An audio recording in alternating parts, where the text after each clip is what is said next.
wabarakatuh. Selamat siang buat kita semua. Baiklah, kegiatan kita pada siang hari ini akan kita mulai. Puji syukur kepada Allah Subhanahu wa Ta'ala karena kita boleh hadir dalam kegiatan ini dengan tubuh yang sehat walafiat. Dan untuk mengawalinya, mohon kesediaan dari Ibu Budi Sukono untuk membawakan doa pembuka. Untuk Ibu, silakan.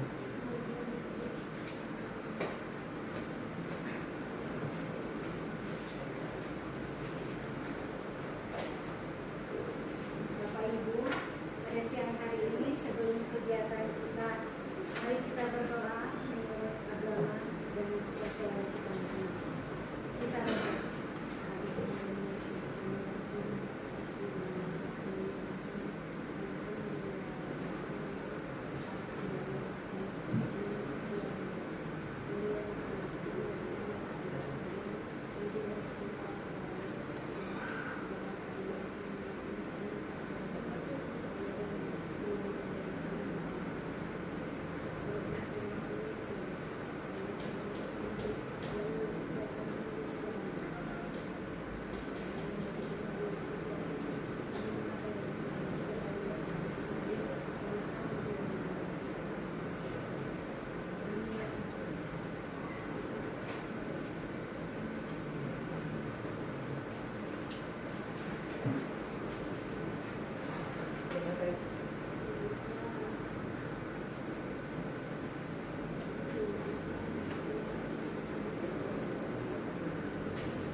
Ya, selanjutnya sambutan dan arahan dari Ibu Kepala Sekolah yang kita sambut dengan hormat, Ibu Dr. Anda Charlotte Yolandi SMM, dan untuk Ibu Wi, silakan.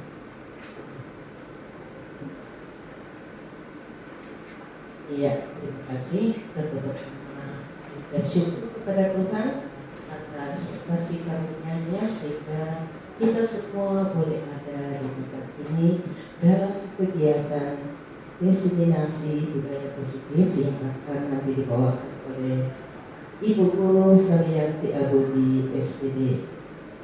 Sebagai salah satu tugas pada guru penggerak, kiranya kegiatan ini akan membawa dampak positif buat kita semua, dan semoga kegiatan ini kita akan lakukan sebagai contoh atau sebagai pedoman kita agar kita akan melakukan kegiatan positif, ya, kegiatan positif untuk mengembangkan karir dan untuk kegiatan mengembangkan pembelajaran yang lebih baik. Karena berbagi positif itu hal yang sangat positif untuk kita, dan itu harapkan kita semua selalu untuk bisa berbagi yang baik. Karena apapun yang kita lakukan, kecil atau besar, semua akan membawa dampak yang positif. Kiranya kegiatan ini boleh berjalan dan kita semua mendapat pengalaman baru dan boleh kita terapkan dalam pembelajaran atau kegiatan yang ada di sekolah. Terima kasih.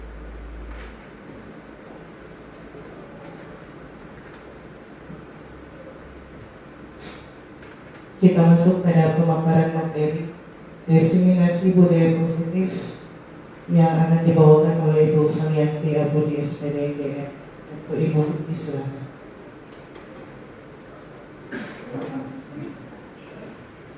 Selamat siang.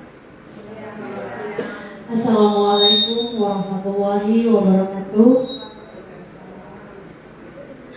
Baik, terima kasih atas kesempatan yang saya hormati Ibu Kepala SMP Negeri 1 Kaunitan. Saya sebut dengan hormat Ibu Dr. Anda Saryota Jolanisa MM, Wakil Urusan Kurikulum Mem Sulfani Pine MPD, beserta staf dan guru SMP Negeri 1 Kaunitan yang sudah berada di tempat ini, sudah meluangkan waktu bersedia di sela-sela kesibukan untuk mengikuti diseminasi budaya positif. Nah, pada kesempatan kali ini saya akan menyebarkan pemahaman dan penerapan pengalaman budaya positif. Apa yang saya dapatkan pada pendidikan guru penggerak, saya akan bagikan kepada rekan-rekan guru yang ada di SMP Negeri 1 Kaunitan. Adapun sebelum kegiatan ini dimulai, kita ada kesepakatan kelas. Jadi yang pertama, kita saling menghargai. Jadi pada saat kegiatan mungkin ada guru-guru yang memberikan pendapat, disilakan untuk saling menghargai. Kemudian aktif dalam diskusi. Jadi sebentar akan ada studi kasus. Saya harapkan Bapak Ibu guru bisa aktif dalam mengambil langkah solusi untuk permasalahan yang kita hadapi di sekolah. Kemudian yang ketiga, mengikuti kegiatan sampai selesai. Jadi diharapkan Bapak Ibu guru bisa mengikuti kegiatan ini sampai dengan selesai. Kemudian silent HP. Jadi HP bisa di silent sehingga tidak mengganggu kegiatan yang sedang berlangsung. Kemudian yang terakhir yaitu refleksi. Jadi nanti setelah saya memberikan materi, kita akan berefleksi pemahaman-pemahaman baru apa yang kita peroleh dari kegiatan ini. Oke, selanjutnya kita akan ice breaking terlebih dahulu. Karena ini sudah jam siang, mengusir segala jenis-jenis kantuk, capek dan sebagainya, kita akan ice breaking terlebih dahulu.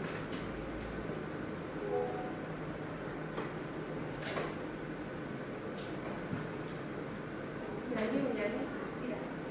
Boleh Bapak Ibu guru saya undang berdiri.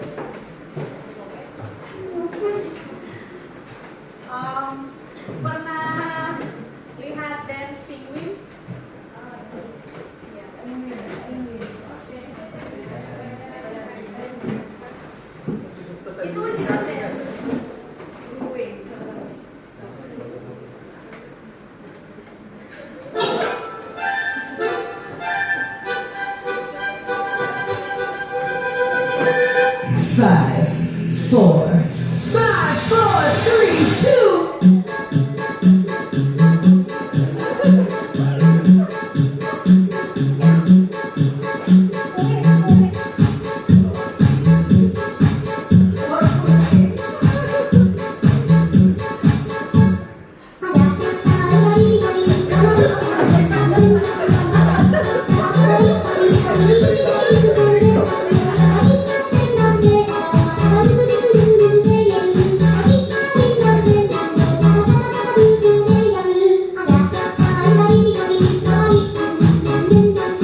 kasih.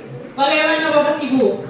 Sudah semangat? Semangat. Ya, sudah semangat untuk mengikuti materi kita di siang hari ini. Nah, yang melatar belakangi kegiatan kita pada siang hari ini yaitu ada filosofi pendidikan menurut Ki Hajar Dewantara, di mana pendidikan dan pengajaran merupakan sebuah cara dalam memerdekakan anak untuk belajar. Di sini saya garis bawahi memerdekakan. Jadi menurut KHD, pendidikan itu harus berpihak kepada murid, dan murid. Pendidikan ini bertujuan untuk menuntun segala kodrat yang ada pada anak-anak agar mereka dapat mencapai keselamatan dan kebahagiaan yang setinggi-tingginya. Jadi kita akan menciptakan pendidikan yang membuat murid itu bahagia untuk belajar, bahagia untuk datang sekolah, bukan datang sekolah dalam keadaan yang tertekan. Oke, selanjutnya perubahan paradigma. Perubahan paradigma. Kalau berbicara paradigma berarti adalah cara berpikir kita, tindakan atau kegiatan yang kita yakini. Nah, di sini kita akan merubah paradigma, cara-cara berpikir kita yang lama, kita akan ubah ke paradigma yang baru, disesuaikan dengan kurikulum Merdeka. Nah, di sini ada teori kontrol atau ilusi kontrol, di mana dia ada 4 ilusi. Ilusi yang pertama, guru mengontrol murid. Yang kedua, bahwa kritik dan membuat orang merasa bersalah dapat menguatkan karakter. Yang ketiga, bahwa semua penguatan positif efektif dan bermanfaat. Yang keempat, ilusi bahwa orang dewasa memiliki hak untuk memaksa. Nah, sekarang yang jadi pertanyaan, siapa sesungguhnya yang memiliki kontrol? Kedua, apakah diri kita bisa dikontrol oleh orang lain atau bisakah kita mengontrol orang lain? Nah, paradigma ini, pemikiran-pemikiran ini yang harus kita ubah. Nah, di sini ada contoh kasus. Yang pertama, biasa kita mencoba mengubah orang agar berpandangan yang sama dengan kita. Nah, menurut teori kontrol, kita harus berusaha memahami pandangan orang lain tentang dunia. Jadi kita tidak boleh mengajak orang itu mesti sama dengan pemahaman kita. Akan tetapi kita memposisikan diri untuk berusaha memahami pandangan orang lain tentang dunia. Kemudian, perilaku buruk dilihat sebagai suatu kesalahan. Nah, yang harus kita ubah yaitu semua perilaku memiliki tujuan. Entah dia tindakan positif atau tindakan negatif, tetap semua memiliki tujuan. Nah, itu kita akan bahas pada kegiatan ini. Kemudian, orang lain bisa mengontrol saya. Menurut teori kontrol, tidak bisa. Yang bisa mengontrol diri Anda ya hanya Anda sendiri. Kemudian, saya bisa mengontrol orang lain. Ini juga tidak bisa. Anda tidak bisa mengontrol orang lain. Kemudian, pemaksaan ada pada saat bujukan gagal. Nah, ketika kita membujuk seseorang dan gagal, maka di situ diperbolehkan untuk memaksa. Nah, hal ini tidak diperbolehkan. Harusnya kolaborasi dan kesepakatan menciptakan pilihan-pilihan yang baru. Bagaimana cara kita untuk berkolaborasi atau menyepakati suatu pilihan-pilihan. Kemudian, model berpikir menang atau kalah. Nah, ini tidak boleh. Kita harusnya menang, dan menang. Nah, selanjutnya disiplin positif. Sebelum kita lanjut, mungkin Bapak Ibu guru ada yang bisa memberikan pendapat tentang disiplin positif. Disiplin positif itu seperti apa? Sebelum kita bahas, mungkin ada Bapak Ibu guru yang ingin memberikan tanggapan terkait disiplin positif.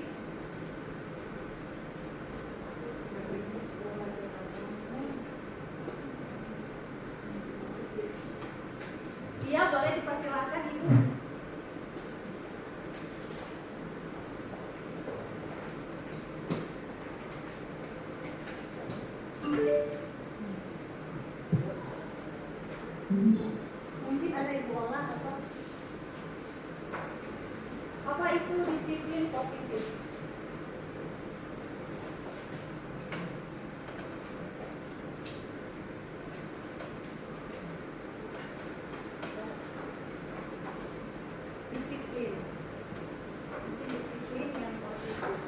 disiplin positif itu misalnya ada aturan yang sudah disepakati, misalnya hadir di sekolah jam 7, misalkan kita hadir sebelum jam 7.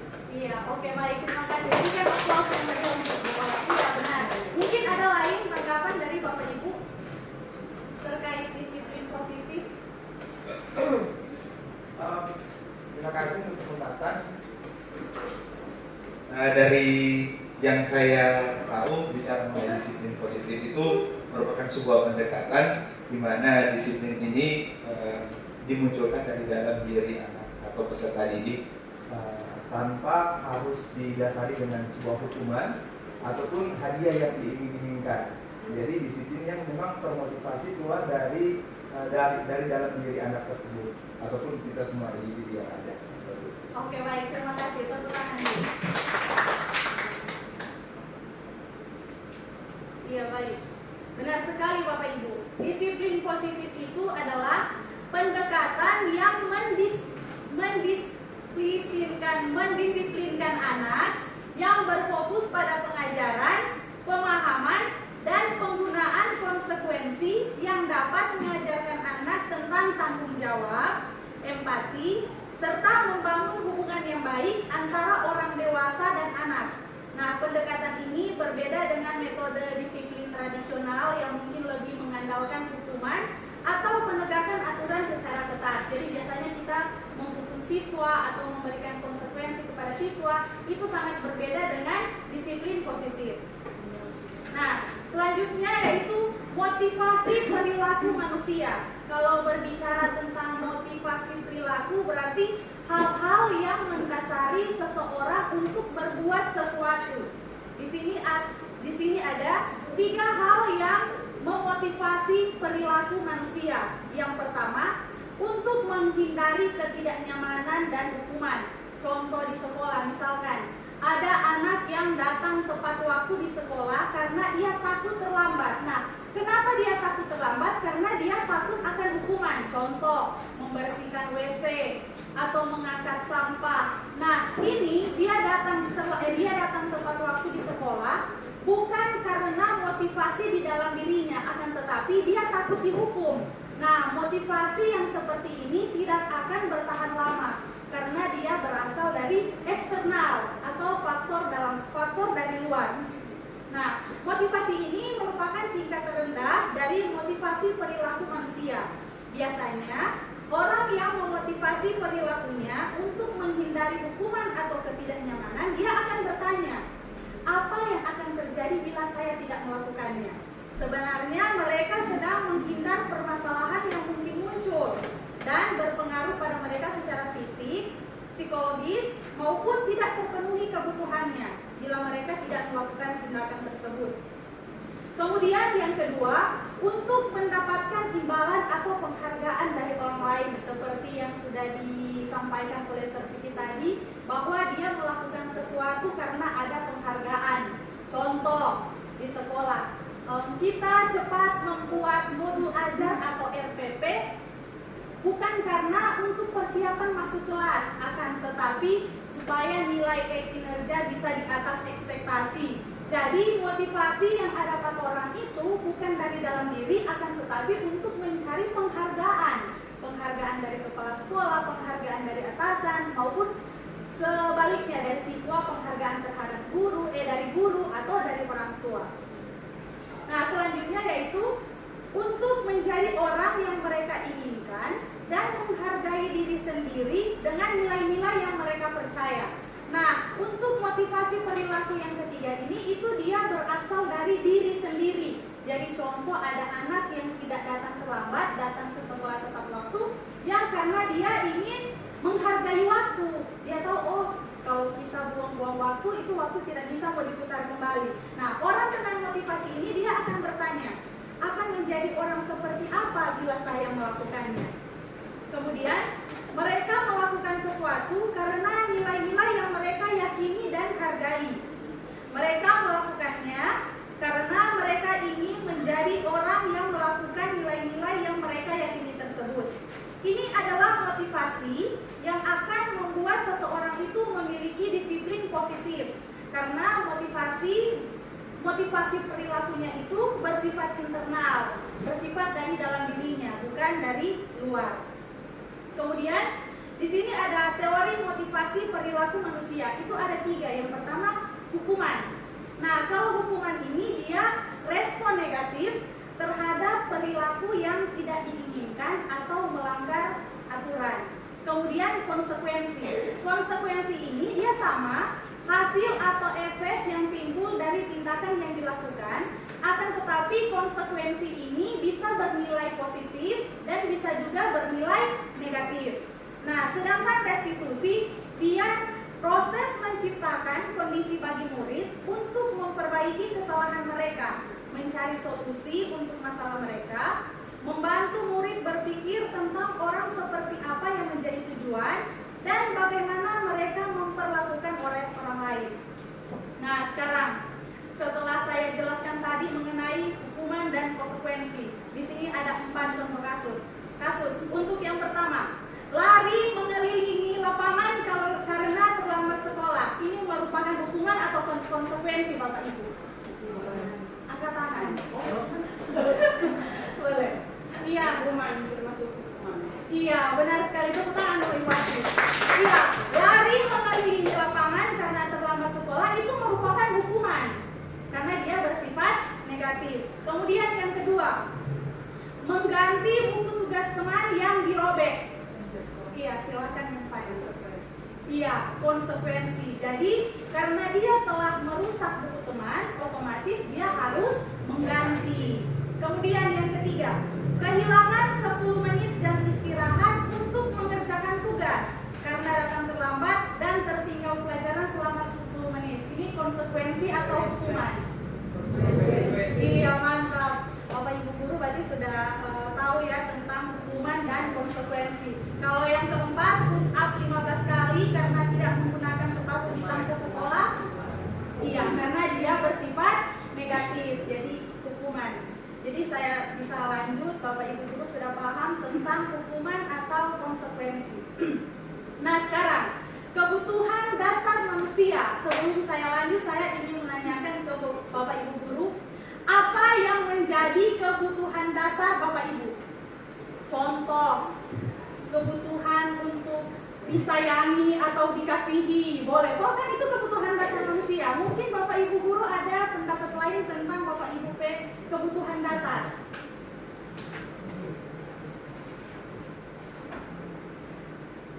Iya kan, orang hidup ada tuh orang kebutuhan. Iya, apa kan? Sandang, pangan, papan. Berarti untuk bertahan hidup. Toh orang kebutuhan untuk bertahan hidup. Nah, di sini akan kita bahas yaitu ada 5 dasar kebutuhan manusia. Yang pertama, bertahan hidup. Jadi orang harus bertahan hidup. Kalau tidak makan, tidak minum, tentunya kita akan mati. Kita harus bertahan untuk hidup. Yang kedua, penguasaan. Yang ketiga, kasih sayang dan rasa diterima. Keempat, kebebasan, dan terakhir, kesenangan. Nah, di sini saya ada studi kasus, Bapak Ibu. Ibu Elsin adalah guru wali kelas 9B. Dia sedang bingung menghadapi ulah salah satu murid di kelasnya. Rionaldo sering dilaporkan temannya karena selalu minta bekal makanan siang secara paksa. Iya, ini kan yang terjadi, Bapak Ibu. Yang terjadi di sekolah kita. Ada anak yang dia sering paksa minta kepada teman. Jika Bapak Ibu menjadi Ibu Elsin, Ibu Elsin ini tidak ada di sini ya, sedang membawa pengumuman lulusan kelas 9. Nah, jika Bapak Ibu menjadi Ibu Elsin, apa yang akan Bapak Ibu lakukan? Menurut Bapak Ibu, kira-kira apa alasan Rionaldo melakukan hal tersebut berkaca dari yang kebutuhan dasar manusia ini? Di sini saya akan minta pendapat Bapak Ibu satu persatu mungkin. Apa kebutuhan dasar Rionaldo sampai dia berbuat hal yang demikian? Jika Bapak Ibu guru yang menjadi wali kelas dia, apa yang akan Bapak Ibu lakukan? Berkaca dari ini kebutuhan dasar manusia ini yang ada ini. Mungkin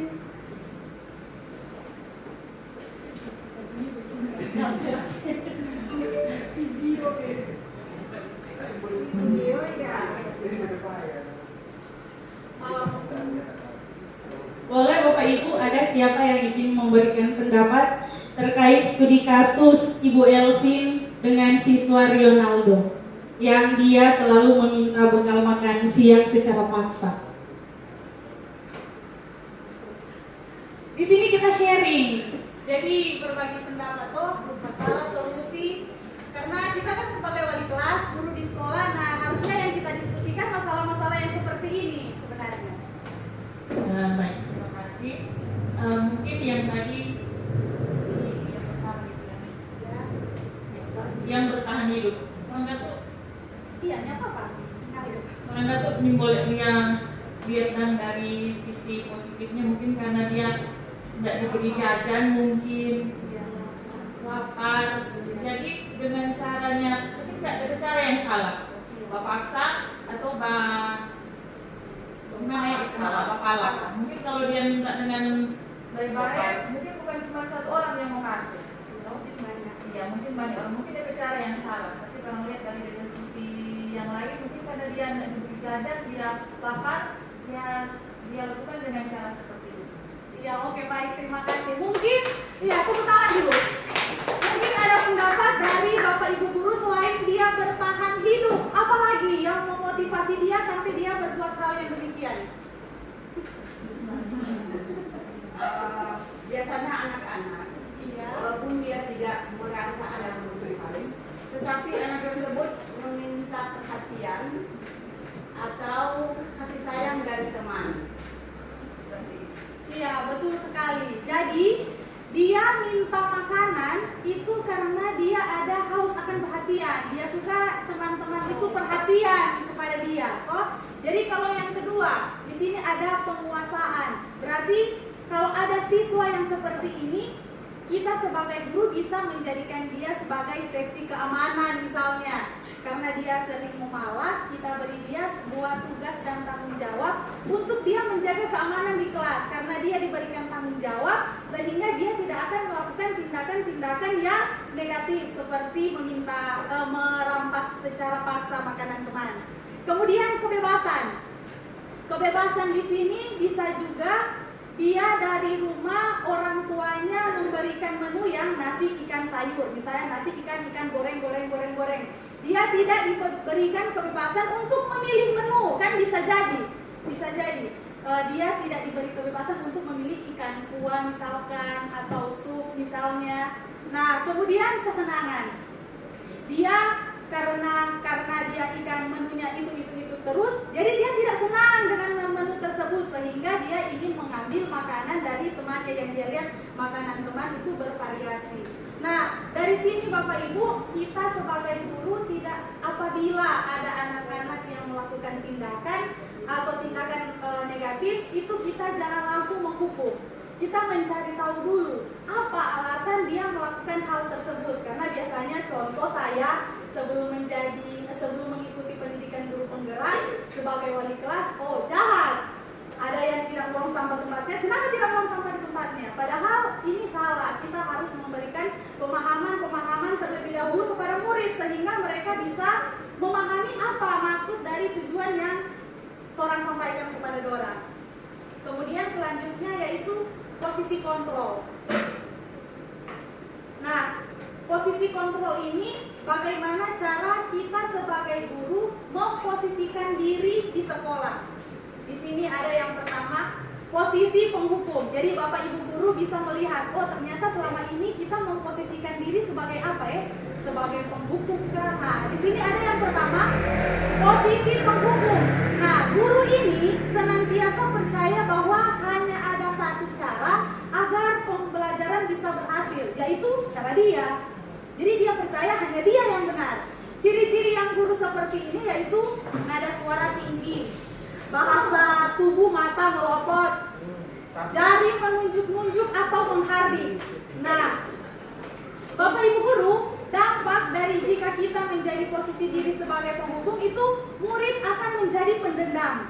Itu yang pertama. Yang kedua, dia tidak akan menyukai guru dan mata pelajaran tersebut. Contoh apalagi saya matematika, kalau jahat di dalam kelas otomatis anak-anak akan tidak suka matematika, apalagi saya. Nama kemen sana. Oh, oke. Lanjut yang kedua yaitu pembuat merasa bersalah. Jadi pada posisi ini biasanya guru akan bersuara lebih lembut. Pembuat rasa bersalah akan menggunakan keheningan yang membuat orang lain merasa tidak nyaman, bersalah atau rendah diri. Di posisi ini murid akan memiliki penilaian diri yang buruk tentang diri mereka.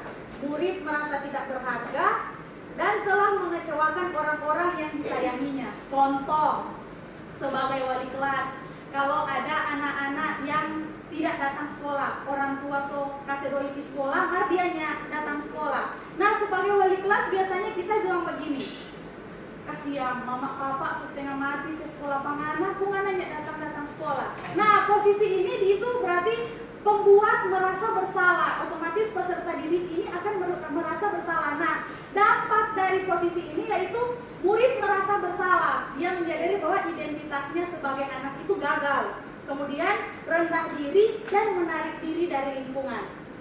Itu dampak dari pembuat merasa bersalah. Kemudian selanjutnya yaitu memposisikan diri sebagai teman. Nah, pada posisi ini guru tidak akan menyakiti murid, namun akan tetap berupaya mengontrol murid melalui persuasi. Pada posisi teman, guru bisa negatif ataupun positif. Nah, positif di sini berupa hubungan baik yang terjadi antara guru dan murid. Hal negatif dari posisi teman yaitu bila suatu saat guru tersebut tidak membantu, maka murid akan kecewa dan berkata, saya pikir Bapak Ibu teman saya. Murid merasa dikecewakan dan tidak mau lagi berusaha. Nah, ciri-ciri guru yang seperti ini yaitu suara guru akan ramah dan cenderung bersenda gurau untuk menghangatkan suasana. Nah, dampak dari posisi ini yaitu murid akan bergantung kepada satu orang. Kemudian dia tidak akan mandiri dan tidak bisa berpikir untuk diri sendiri. Selanjutnya yaitu pemantau atau monitor. Nah, memantau itu berarti mengawasi. Posisi memantau berdasarkan pada peraturan-peraturan dan konsekuensi. Nah, seorang pemantau ini dia sangat mengandalkan perhitungan, catatan, data yang digunakan sebagai bukti atas perilaku seseorang. Posisi ini akan menggunakan stiker, slip catatan, daftar cek. Posisi pemantau sendiri berawal dari teori stimulus respon yang menunjukkan tanggung jawab guru dalam mengontrol murid. Contoh Bapak Ibu, sebelum mengikuti guru penggerak, saya matematika itu ada list tugas. Jadi sekolah tidak sekolah, murid tersebut wajib mengumpulkan tugas. Jadi contoh, dalam satu semester itu masuk ada 17 tugas. Berarti anak tersebut dia sakit kah, izin kah, ada kedukaan, saya tidak mau tahu. Dia harus kasih masuk itu 17 tugas. Nah, harusnya itu salah. Kan dia tidak datang sekolah karena dia sakit. Kok dia dihukum karena tidak buat tugas? Nah, ini karena dia mengandalkan perhitungan dan catatan. Jadi mengandalkan kepada aturan-aturan yang berlaku. Nah, dampak yang seperti ini, dia akan membuat murid itu akan menghitung konsekuensi dan hadiah apa tanpa memahami sepenuhnya nilai kebajikan yang dituju. Kemudian yang kedua, murid tersebut tidak sepenuhnya mandiri. Nah, posisi yang terakhir yaitu posisi sebagai manajer, di mana posisi guru ini berbuat sesuatu bersama dengan murid, mempersilahkan murid mempertanggungjawabkan perilakunya, mendukung murid agar dapat menemukan solusi atas permasalahannya sendiri. Namun perlu disadari, tujuan akhir dari 5 posisi kontrol seorang guru adalah pencapaian posisi sebagai manajer, di mana posisi ini murid dapat menjadi pribadi yang mandiri, merdeka, dan bertanggung jawab atas segala perilaku dan sikapnya yang pada akhirnya dapat menciptakan lingkungan yang positif, aman, dan nyaman. Nah, dampaknya yaitu yang pertama, murid mandiri, kemudian dia percaya diri dan dapat menyelesaikan masalahnya sendiri. Di sini saya ada video. Ya anak-anak, silakan PR yang kemarin diberikan diletakkan di meja. Anton, kamu sudah mengerjakan belum? Belum mengerjakan saya, Bu. Kamu selalu ya nggak ngerjain PR. Sekarang kamu duduk di depan, lalu tulis. Saya berjanji tidak akan mengulangi lagi. Saya berjanji akan berusaha menjadi murid yang rajin belajar sampai pelajaran saya selesai. Oke, nah ini yang pertama dia berarti yang guru tersebut memposisikan diri sebagai apa? Dia tidak buat tugas, dia suruh berdiri. Iya benar. Jadi ibu guru ini dia memposisikan diri sebagai penghukum. Pagi anak-anak. Kemudian yang kedua. Hari ini ada tugas ya. Ada yang belum mengerjakan? Anton, kamu sudah mengerjakan? Belum, Pak. Kamu nggak ngerjain tugas ya? Kamu mau jadi apa nanti? Kamu lihat sekolah nggak sih? Coba bayangkan orang tuamu betapa kecewanya sama kamu. Kamu itu sudah kelas 5. Harusnya bertanggung jawab sama dirimu sendiri. Ya, di sini berarti yang kedua bapak gurunya memposisikan diri sebagai pembuat merasa bersalah. Jadi anak tersebut merasa bersalah, dia merasa identitasnya sebagai anak itu gagal. Nah, selanjutnya yang ketiga. Ya udah, nanti jangan diulangi lagi ya. Kalau kamu rajin, ibu senang lihatnya. Ya, lain kali tepat waktu ya maksudnya. Tos dulu dong. Kita kan teman. Wah, jadi kalau aku selamat lagi, apa ya? Jadi di sini kalau istilah bahasa Manado, anak-anak mau jadi apa Katun? Anak enteng, karena dia merasa guru adalah temannya. Kamu kok nggak pakai baju olahraga? Bapak catat, kamu sudah 3 kali loh nggak ikut olahraga bulan ini. Iya, Pak. Udah 3 kali berarti saya dapat sanksi, Pak. Ini, Ya, Bu. karena di situ bapak gurunya sebagai pemantau atau monitor. Anak sudah 3 kali tidak memakai pakaian olahraga berarti harus dihukum karena dia berdasarkan catatan atau data yang ada pada guru tersebut. Nah, ini yang kelima ini adalah memposisikan diri sebagai manajer seperti yang diharapkan oleh Bapak pendidikan kita yaitu Ki Hajar Dewantara. Nah, seperti Saya mengumpulkan tugas. Maaf ya, Bu. Saya terlambat mengumpulkan tugas. Kenapa kamu terlambat mengumpulkan tugas? Iya, Bu. Saya kalau sore bantuin ibu jaga warung. Gak sempat ngerjain tugas. Kira-kira nih, apa yang bisa kamu perbaiki supaya kamu bisa mengerjakan tugas tepat waktu? Coba, kapan biasanya kamu membantu ibu jualan? Setiap malam sampai jam 8 malam, Bu. Bagaimana kalau kamu membuat jadwal? Kapan kamu akan mengerjakan tugas? Oh gitu ya, Bu. Saya coba deh, Bu. Terima kasih, Bu. Iya, nah jadi yang Pagi anak-anak. Jadi yang di posisi manajer, guru tersebut tidak langsung menghukum siswa. Jadi menanyakan alasan-alasan kenapa siswa tersebut atau murid tersebut melakukan hal yang demikian. Nah, setelah menanyakan, kita sebagai guru memberikan solusi bagaimana supaya anak tersebut tidak melakukan hal yang sama. Memang untuk menerapkan ini tidak semudah membalikan telapak tangan, tapi kita sebagai guru kodratnya apa? Pendidikan yang bersifat menuntun, ya kita harus menuntun siswa tersebut sehingga mereka bisa menjadi pribadi dengan karakter yang baik di masa yang akan datang. Oke, selanjutnya yaitu keyakinan kelas.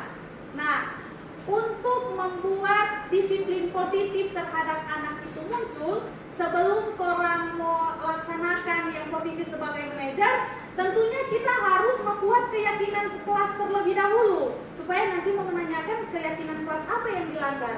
Kalau kita tidak buat keyakinan kelas, nanti yang disiplin positif ini memang susah untuk jalan. Jadi kalau sebagai wali kelas, di kelas itu wajib ada keyakinan kelas.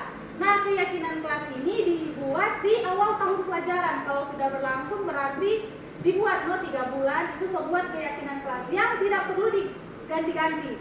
Kecuali dengan keyakinan per pertemuan. Jadi setiap guru yang masuk kelas itu ada keyakinan per pertemuan. Misalkan contoh izin untuk keluar kelas minta izin. Nah, untuk keyakinan kelas ini berbeda Bapak Ibu keyakinan kelas dan peraturan.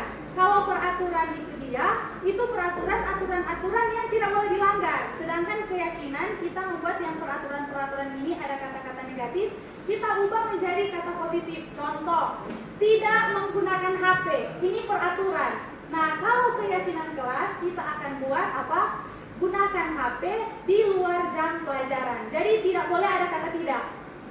Misalkan tidak boleh datang terlambat. Berarti keyakinan kelas yang harus kita buat yaitu datang sekolah dengan tepat waktu supaya menimbulkan keyakinan diri pada anak ini.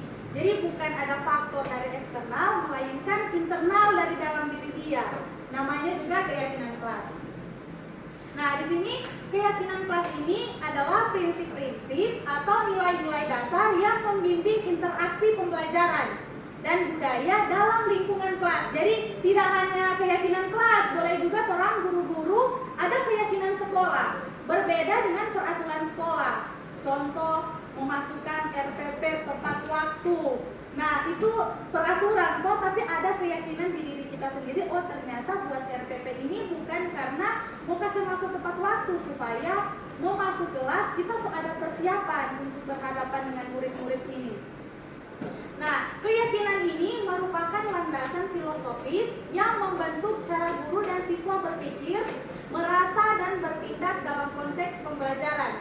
Keyakinan kelas ini tidak hanya mempengaruhi praktek pengajaran guru, tetapi juga membentuk identitas kelas dan pengalaman belajar siswa. Kemudian yang terakhir yaitu segitiga restitusi. Nah, pada tahapan segitiga restitusi, apabila ada peserta didik yang melanggar suatu aturan, itu yang langkah yang pertama kita lakukan yaitu menstabilkan identitas. Setelah menstabilkan identitas, kemudian validasi kebutuhan. Kita memfasilitasi kebutuhan anak ini. Kemudian menanyakan keyakinan. Jadi seperti yang saya katakan tadi, kita tidak akan bisa memposisikan diri sebagai manajer kalau keyakinan ini kita tidak buat. Jadi harus membuat keyakinan kelas terlebih dahulu supaya apabila ada anak yang melanggar atau berbuat perbuatan negatif, kita bisa menanyakan keyakinan kelas. Kembali lagi ke peraturan awal yang kita buat. Di sini yang pertama untuk menstabilkan identitas, biasanya guru itu berkata, berbuat salah itu tidak apa-apa. Nah, menstabilkan identitas ini berarti kita sebagai guru memotivasi itu peserta didik. Jadi di saat dia berbuat salah, kita tidak boleh langsung kamu ini datang terlambat, itu tidak boleh. Jadi harus tanya dulu alasan kenapa dia berbuat demikian. Nah, tidak ada manusia yang sempurna. Contoh apabila ada anak yang berkelahi, kan kita sebagai guru tanya alasan. Siapa sampai anak pukul pada dia? Dia memang koki-koki di kepala kita. Nah, jadi sebagai guru, oh iya tidak ada manusia yang sempurna. Memang kalau jadi anak tetap membagi, gitu dan.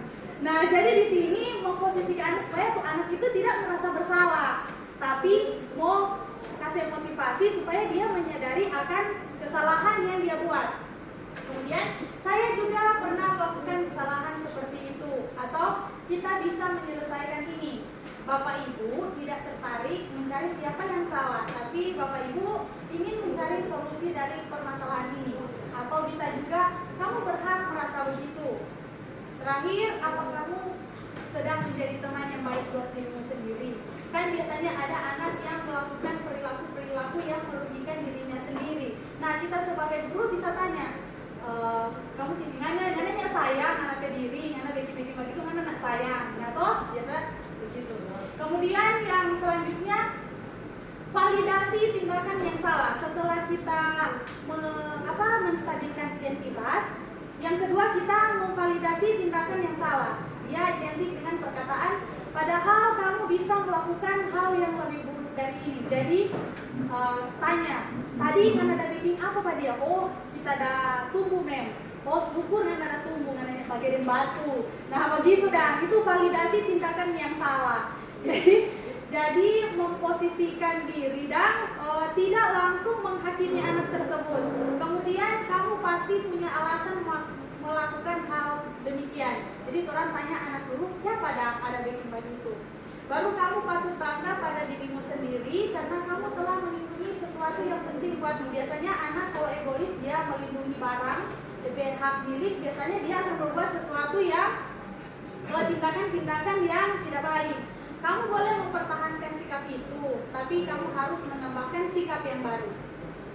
Kemudian setelah kita memvalidasi tindakan yang salah, kita menanyakan keyakinan. Nah di sini baru kita tanya keyakinan kelas apa yang telah kamu langgar. Karena keyakinan kelas telah dibuat, jadi di terakhir boleh orang tanya, apa kalau keyakinan kelas ini tidak dibuat, nanti di posisi yang menanyakan keyakinan ini tidak jalan. Jadi keyakinan kelas ini harus dibuat. Apa yang kita percaya sebagai kelas atau keluarga. Kemudian apa nilai-nilai umum yang telah kita sepakati. Apa bayangan kita tentang kelas yang ideal. Kemudian kamu mau jadi orang yang seperti apa. Nah di sini ada contoh penerapan segitiga restitusi yang saya praktekkan dengan siswa kelas 9.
Pertanyaan yang memunculkan siswa tersebut sadar atas kesalahan yang telah dia perbuat. Kemudian ketika mencari solusi, bukan kita sebagai guru yang memberikan solusi. Kita sebagai guru menggali apa yang boleh sehingga anak tersebut bisa memberikan solusi untuk diri sendiri. Contoh tadi yang terlambat, guru menanyakan apa dong solusi supaya datang terlambat. Nah anak tersebut yang bilang, oh tidur tepat waktu, pasang alarm. Jadi keyakinan itu muncul dari dalam dirinya, bukan dari luar atau faktor eksternal. Nah sekarang setelah saya memaparkan materi, mungkin Bapak Ibu ada pertanyaan? Kalau ada pertanyaan bisa ditanyakan. Kalau tidak ada berarti kita langsung masuk ke refleksi. Mungkin untuk pertanyaan yang pertama, hal baru yang saya dapatkan dari desiminasi ini. Saya harapkan Bapak Ibu guru ada hal baru yang Bapak Ibu guru dapatkan dari kegiatan ini. Karena kegiatan ini akan sia-sia apabila Bapak Ibu guru tidak mendapatkan hal yang positif dari kegiatan ini. Saya minta pendapat dari Bapak Ibu guru terkait yang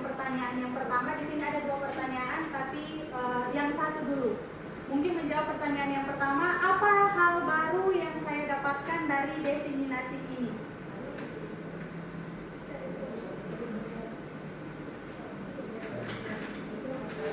Oh iya, boleh. Disilakan Sir Vicky.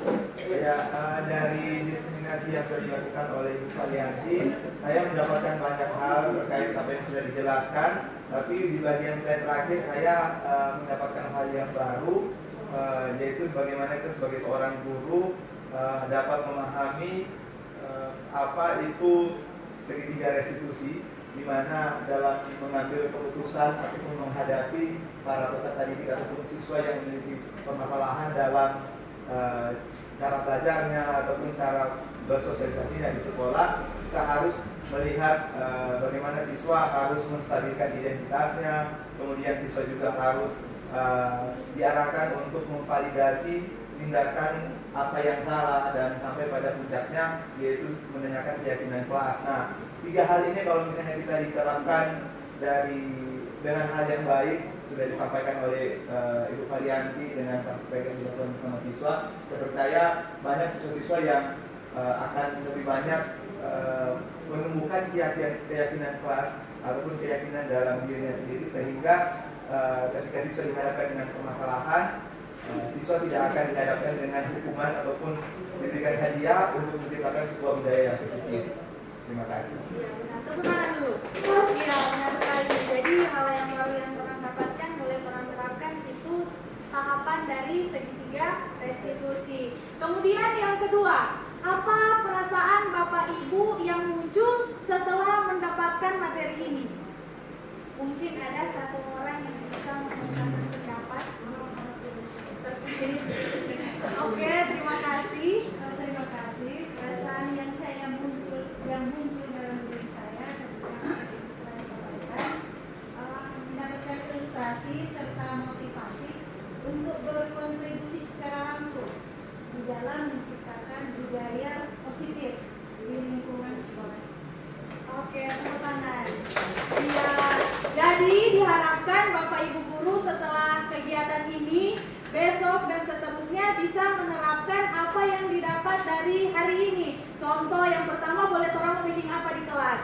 Membuat keyakinan kelas. Jadi keyakinan kelas ini beda. Keyakinan kelas boleh dibuat wali kelas yang ada di dalam kelas. Kemudian keyakinan kelas yang per pertemuan. Kan ada guru mapel, guru IPA tentunya atau matematika, setiap pertemuan itu DP keyakinan beda-beda. Itu jadi sebelum memulai pembelajaran, kita boleh membuat keyakinan kelas terlebih dahulu, mengingatkan siswa hal-hal apa yang perlu diperhatikan untuk mengikuti proses pembelajaran. Sehingga jika ada sesuatu yang keluar dari yang tidak diinginkan, kita boleh melakukan tahapan dari segitiga restitusi. Sekian, ini yang ditunggu-tunggu Bapak Ibu guru karena sudah siang, perut sudah lapar. Jadi terima kasih telah bertahan sampai kegiatan ini selesai. Saya harap semoga ilmu yang kita dapat hari ini bisa bermanfaat dan bisa diterapkan di hari-hari kemudian. Terima kasih. Wassalamualaikum warahmatullahi wabarakatuh. Selamat siang.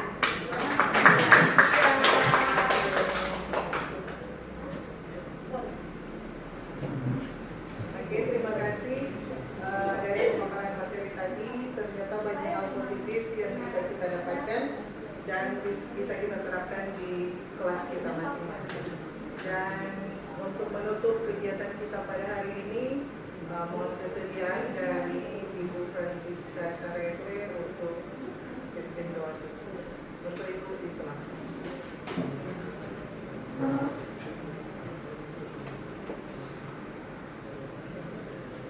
Terima kasih atas kesempatan yang diberikan untuk kegiatan kita di siang hari ini, dan dikenalkan saya berdoa menurut agama saya, agama Katolik. Marilah kita berdoa dalam nama Bapa dan Putra dan Roh Kudus. Amin. Syukur, pujian serta terima kasih kami sampaikan kepadamu, ya Allah Bapa yang Maha Baik, atas bimbingan, tuntunan, penyertaan-Mu bagi kami semua, sehingga kegiatan di siang hari ini yang telah dipaparkan oleh Mem Diani boleh selesai dengan baik. Semoga apa yang telah kami dapatkan boleh berguna bagi kami dan dapat kami terapkan di dalam kehidupan kami, teristimewa kami sebagai pendidik di SMP Negeri 1 Kauditan. Allah Bapa yang Maha Baik, sebentar juga kami akan makan bersama. Kami mohon berkatilah makanan ini agar boleh memberikan kekuatan baru, kesehatan baru bagi kami, agar kami dapat menjalankan tugas kami selanjutnya seturut dengan kehendak-Mu. Dan juga selesai dari tempat ini kami akan pulang ke rumah kami masing-masing. Kami mohon tuntunan dan perlindungan-Mu bagi kami, agar kami boleh tiba di rumah dengan selamat. Doa ini kami sampaikan kepadamu dengan peran-peran Kristus Tuhan kami. Amin. Dalam nama Bapa dan Putra dan Roh Kudus. Amin.